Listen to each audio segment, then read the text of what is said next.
bewitching display of parental concern will be short-lived. The fry are just as likely to be eaten by their parents as by anything else. Tucanare are cannibals, and only 1% of their offspring will survive into adulthood. The chocolate cichlid, in contrast, seems to take a longer-term view and shepherds its tiny hatchlings to protect them from the many dangers of these risk-filled waters.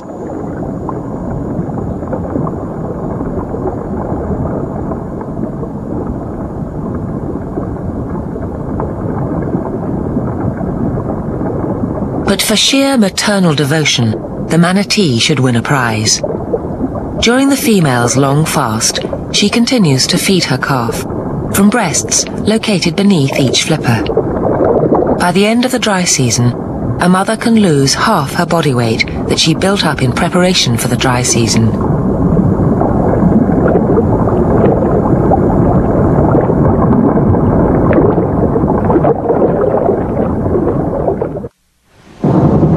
The manatee's long wait is almost over. The rains return, and water gains dominion over the land. The Amazon stretches its mighty arms to embrace the earth once again.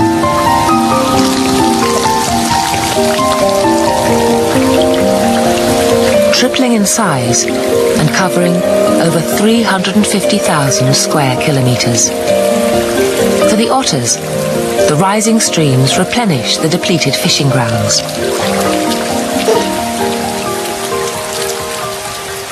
The kingfishers have full-sized fish again. But for the snipe and the blue ibis, the annual deluge will soon overwhelm the meadows that have been their haven for the past 6 months. Displaced, the migrants will be on their way.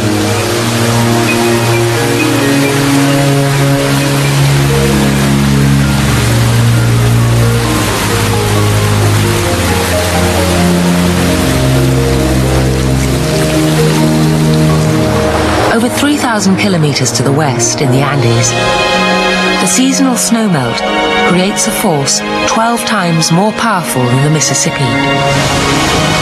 At the other end of the Amazon, 220,000 cubic meters of water rush into the ocean every second, and the river becomes so wide that ocean-going ships can navigate inland up to 2/3 the entire length of the river.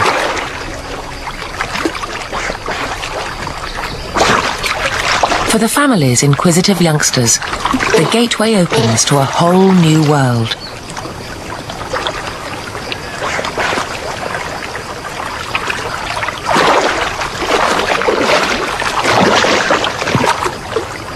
Many of their dry season holts have been submerged, and now it's time to find a new home. When they left this burrow, it was 6 meters above the water's edge. Now, they must re-excavate to build shelter from the continuing storms.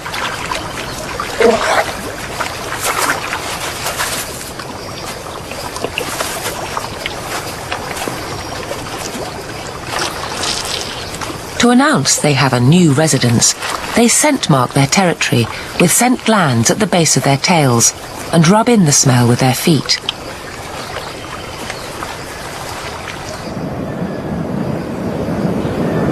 The heavens gather their forces to produce a tremendous deluge, lasting not 40 days and 40 nights, but 4 long months of torrential rain.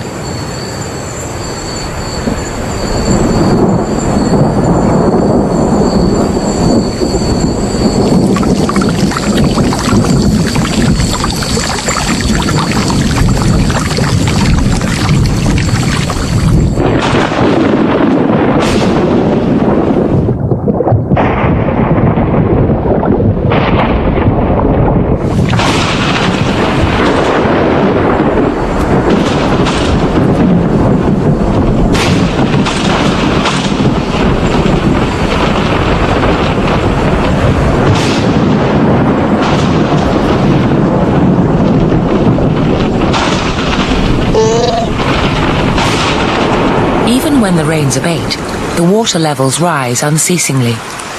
melted snow continues to descend from the distant Andes. The water swallows up kilometre after kilometre of rainforest, which will become flooded forests with new and different ecosystems in their own right, at least temporarily. As the waters advance throughout the forest, depths grow to over 15 metres. Flooding rejuvenates the soil by depositing precious alluvial silts. No habitat is untouched. Some are destroyed, others are reborn. All are transformed.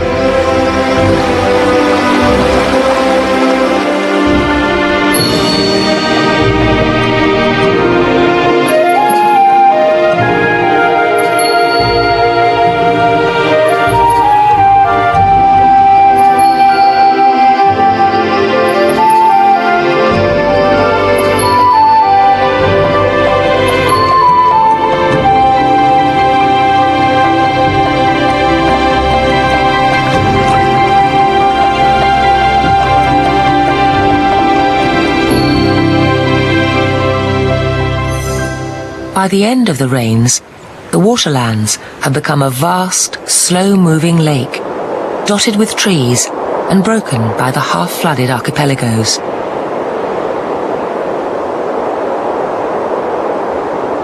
Though only a fraction of Amazonia, these flooded forests, or igapos, harbour an incredible diversity of aquatic life.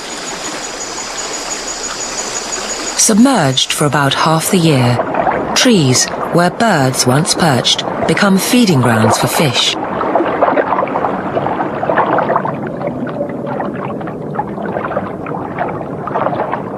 The treacherous haunts of the jaguar now offer safe passage to creatures of another stripe.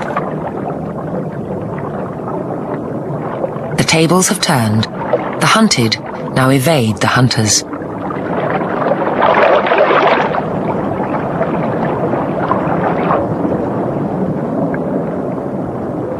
In the inundated forest, silt and vegetation reduce visibility, giving prey fish the critical edge over their predators. These opaque waters may be teeming, but finding prey is no longer easy.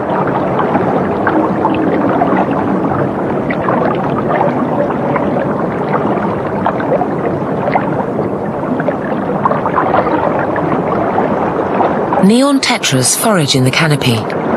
They're just one of many exotic species, often captured for the world's aquariums.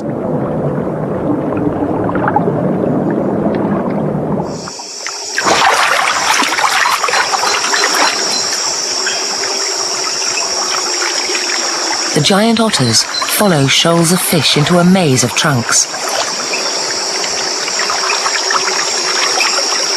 Among these disorienting barricades, the otter family could easily become separated. But their calls keep them in touch.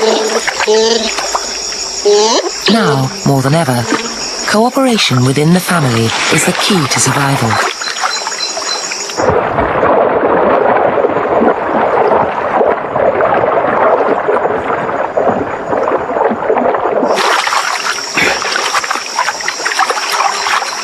Though living as a group is the giant otter's strength, their powerful family bond almost led to their extinction. In the past, if a hunter found one, he found the whole family. So these are now some of Amazonia's rarest mammals.